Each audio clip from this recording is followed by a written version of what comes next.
नाम प्रधान है।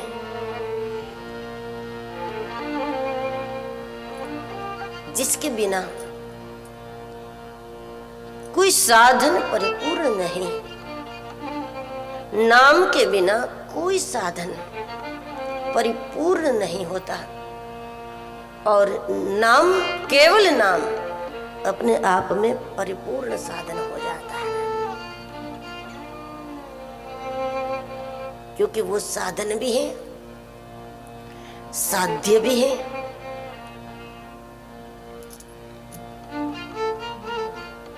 जो कुछ नहीं जानते वो भी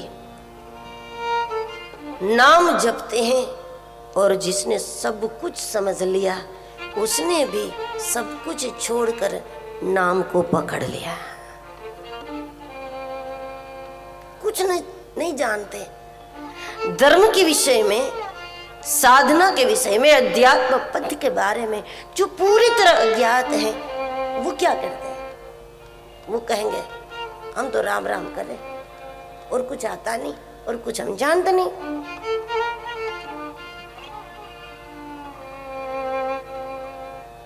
सब कुछ समझ लिया, उसके बाद पूरे पहुंचे हुए महापुरुषों ने यही कहा, भज गोविंदम भज गोविंदम। अन्य कोई साधन निरंतर नहीं हो सकता। पूजा लंबी करो, छोटी करो, चर्चा विस्तृत करो, संक्षिप्त करो, निरंतर क्या हो सकता है? न यज्ञ निरंतर होगा, न तप निरंतर होता। लेकिन प्रभु के नाम में निरंतर तप भी हो जाता है, निरंतर यज्ञ भी हो जाता है, निरंतर दान भी हो जाता है। प्रभु का नाम जपने वाले, गाने वाले दान भी करें, निरंतर दान कर रहा।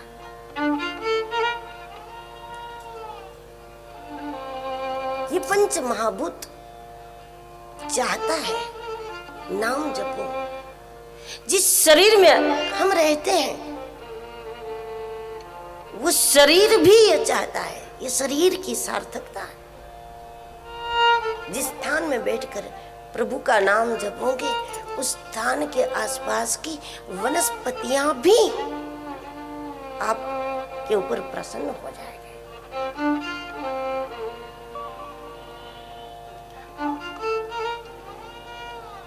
हवा निरंतर चलती है, हम क्या दे सकते हैं उसके बदले में? लेकिन कुछ देना चाहे तो क्या दे सकते हैं? वो हवा, वो ऑक्सीजन जिसके बिना जीवन ही संभव नहीं है, जो हमें निरंतर प्राप्त है, उसके बदले में हम क्या दे सकते हैं? और यदि जानना चाहे क्या हम क्या दे, तो वो यही कहेंगे कि हमारे पास तुम्हारे जैसी जबान नहीं है, तुम्हारे जैसा दुर्लभ शरीर नहीं है।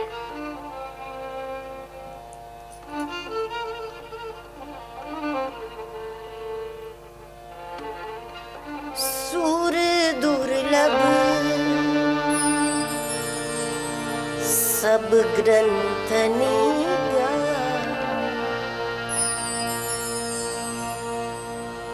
बड़े भाग मानुष तन पावा,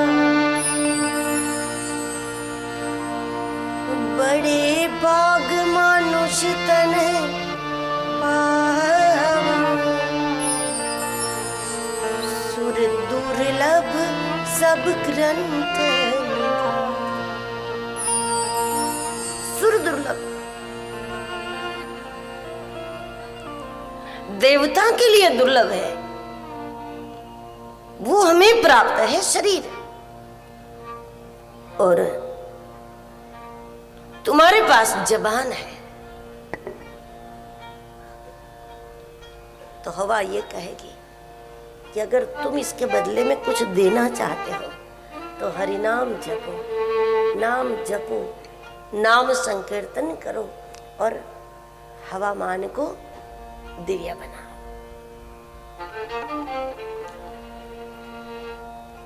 जल हम नित्य पीते हैं, बादल से हमें प्राप्त होता है जल, और इसके बदले में हम क्या दे?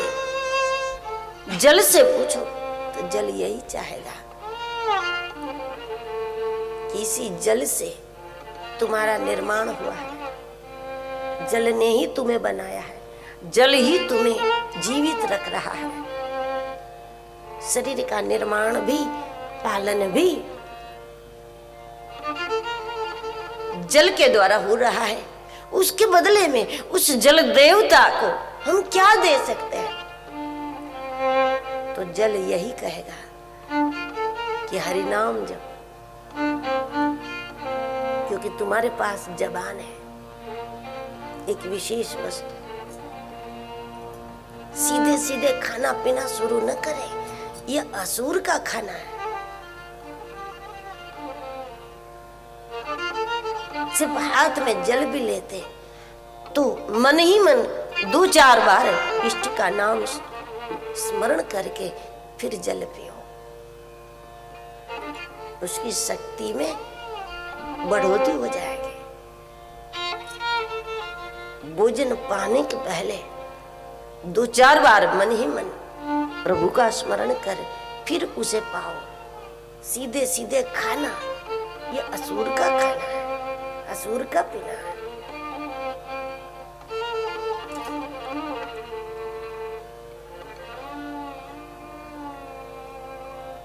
स्नान के पहले प्रभु का नाम लेकर 2-4 बार फिर स्नान करें। स्नान के बाद भी सीधे प्रभु के नाम का आश्रय करें। जो स्नान के बाद भगवान नाम न जपे, जल देवता का वो अपराधी है। स्नान भजन के लिए है, स्नान जप के लिए है, स्नान दर्शन के लिए है। स्नान के बाद जप होना चाहिए, स्नान के बाद प्रभु के दर्शन होना चाहिए। चाहे अपने घर में करो, मंदिर जाओ, स्नान के बाद दर्शन होना चाहिए। स्नान के बाद सीधी दृष्टि देव की ओर जानी चाहिए। जो स्नान के बाद दर्शन न करे उसका स्नान भी आसुरी स्नान है।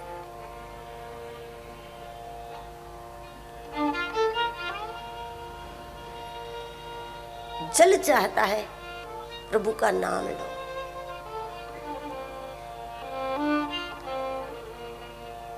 निरंतर आकाश से हमारी रक्षा हो रही।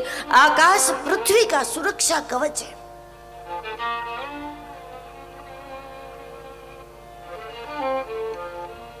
केवल पृथ्वी पर जीवन है, अन्य स्थानों में जीवन नहीं है, क्योंकि आकाश की यहाँ सुरक्षा है। सूर्यदेव की शक्ति प्राप्त है। और दुनिया में मुफ्त की व्यवस्था नहीं है, मुफ्त नहीं लेना चाहिए। कोई भी चीज जो मुफ्त लेता है उसको किसी न किसी रूप में चुकाना ही पड़ता है, क्योंकि संसार की रचना इस प्रकार की है कि यहाँ पर कोई कुछ मुफ्त में ले नहीं सकते।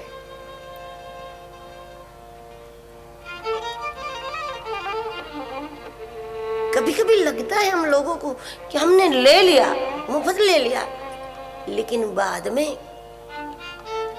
कोई भी घटना घटती है, आखिर हम उसको रख नहीं पाएंगे।